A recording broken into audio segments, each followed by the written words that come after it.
This lesson is on determining the exact values in trigonometry. It is brought to you by Energized Math. After this lesson, please go to energizedmath.com to download this note. Exact value in trigonometry, for example, if you have sine of 30 degrees, you will eventually be able to figure out that that is equal to exactly 1/2 or 0.5. Well, how do we do that? There are four things you essentially need to know to be able to do this. The first one is the unit circle. If I have a circle centered on 0, 0 that has a radius of 1 and going all the way around, radius of 1 going all the way around, that'll form a circle. Okay, we call that the unit circle. And in the unit circle, there are some points. The coordinates are 1, 0, 0, 1, -1, 0, and 0, -1. Those four coordinates will help us out. The second thing we need to know is called the CAST rule. C-A-S-T. The four quadrants. Okay, the CAST tells you what is positive and where. In the C quadrant, only cosine is positive. Sine and tangent are negative. In the A quadrant, they all are positive. In the S quadrant, you can probably guess, but it'd be sine that is the only positive one, and in the T quadrant, it is only the tangent ratio that is positive. All the other ones are negative. Then there's two other things we need to know. Those are the kind of the triangles, magic triangles. The first triangle, let's take an isosceles triangle, 90 degrees, 1 and 1. Okay. Now, if this will have 45 degrees in both corners, and using the Pythagorean theorem of a squared plus b squared equals c squared, I can figure out that the hypotenuse will be the square root of 2. With this, I'll be able to answer questions like, for example, what is sine of 45 degrees? And if you look from your 45 degrees, sine of 45 degrees is your opposite divided by your hypotenuse, and it will be 1 over root 2. And if you put in sine of 45 degrees in your calculator, you will get 1 over root 2.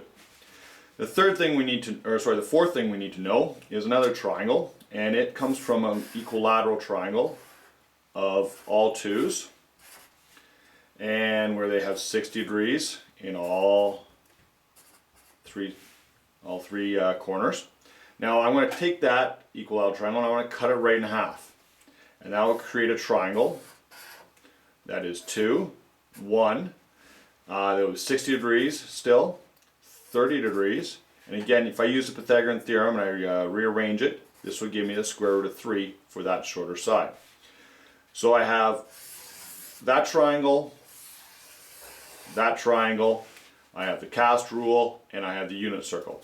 These four things will allow me to solve for the exact value of any trig ratio. Let's do some examples. Let's go back to the one I first used, of sine 30 degrees.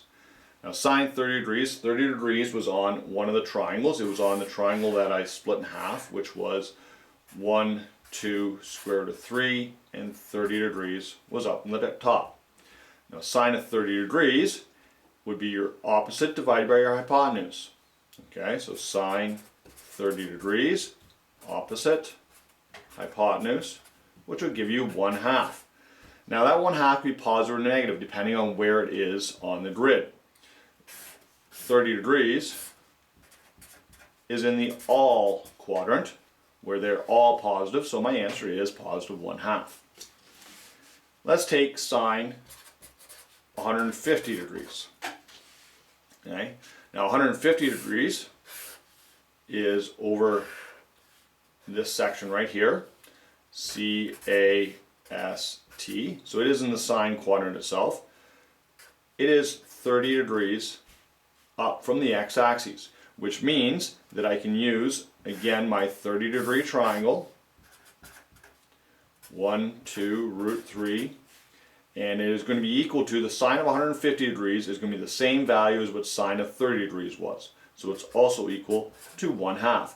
The value is the same going all the way around as any other ratio that is the same amount away from the x-axis. So it is 30 degrees away from the x-axis, so it'll be the same value as sine of what the 30 degrees was. That point right there, I was just trying to make, is true for all angles. So let's take 45 degrees. 45 degrees.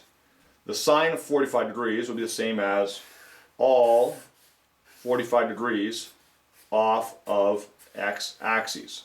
45 degrees off, 45 degrees off, 45 degrees off. So that'd be 135 degrees, 225 degrees, and 315 degrees. Okay, so the sine of 45 degrees, okay, if I was to use my triangle, 45 degrees was in the triangle of 1, 1, square root of 2, 45 degrees. And sine of 45 degrees, opposite divided by hypotenuse, is 1 over square root of 2. Well, the sine of 135 degrees is also 1 over root 2. Sine of 225 degrees will also be 1 over root 2, but it's going to be negative 1 over root 2. And the sine of 315 degrees is going to be the same value, but it will also be negative.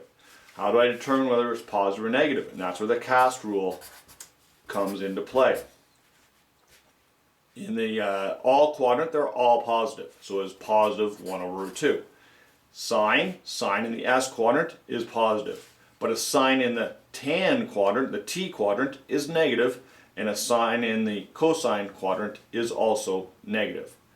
So once you determine how far away your angle is from the x-axis, you can figure out what triangle to use. And then you can determine whether it is positive or negative. So the simple steps to do this would be, the first step would be to map it. Map your angle. To determine the distance from x-axis. Third thing will be to use your triangles. And the fourth thing will be to use the cast rule to determine if positive or negative. Okay, so again, using these four steps, let's do cosine. Let's do cosine of 30 degrees. So I'm going to map it, 30 degrees, okay. Determine my distance from the x-axis, it's also 30 degrees. Use my triangles, 30 degrees, we already determined, came from the 1, 2, square root of 3, 30 degrees. So cosine of 30 degrees is adjacent divided by hypotenuse. That will equal square root of 3 divided by 2. CAST, it's in the all quadrant, so it is positive. Let's do tan of 135 degrees. Now 135 degrees is over in this quadrant. It is 45 degrees from the x-axis. That tells us what triangle to use. So use a triangle with 45 degrees in it. 1, 1, square root of 2. Okay. Tan is opposite, so from my angle, 45 degrees, opposite divided by adjacent is tan. So that'd be 1 divided by 1, or just 1. Okay, so then I have to determine whether it's positive or negative. I know it's going to be 1, it might just be positive or negative depending on where it is. CAST. It is a tan in the sine quadrant, so it is a negative 1 is your answer. If I was to do sine, let's do 300 degrees. Sine 300 degrees. 300 degrees is down in the fourth quadrant here. It is 60 degrees from the x-axis. Okay, so that tells me what triangle to use. Okay, use triangle 1, 2, square root of 3. 60 degrees is down there. 60 degrees. Sine 60 degrees, opposite divided by hypotenuse, square root of 3 divided by 2. But I have to determine whether it's positive or negative. Okay, So C-A-S-T, it's sine, but in the cosine quadrant, so sine of 300 degrees will be square root of 3 over 2.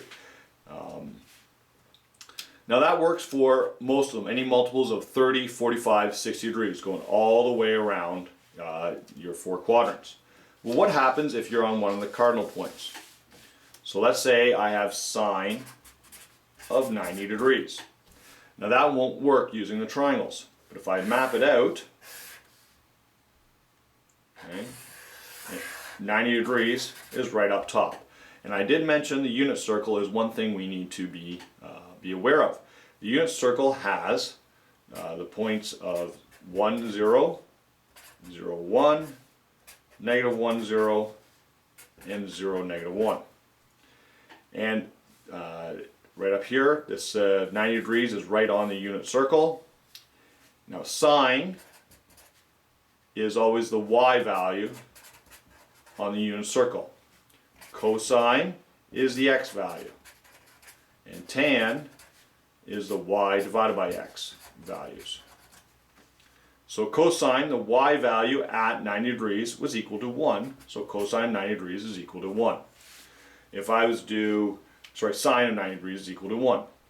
If I was to do, so let's say tan of 270 degrees, 270 degrees is right down here. Okay. Tan 270 degrees is your y divided by your x.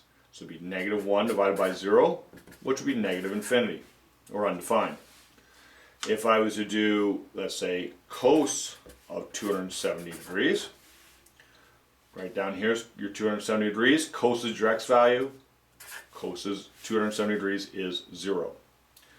So you can find the exact values of many different trig ratios using either the unit circle or using one of the triangles, your 1, 1 root 2, or your 1, 2 root 3, and then using the cast rule to help determine whether it is positive or negative.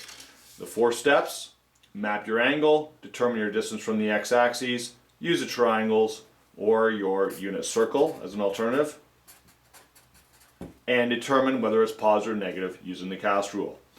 This was brought to you by Energized Math. Please visit energizedmath.com to download this lesson.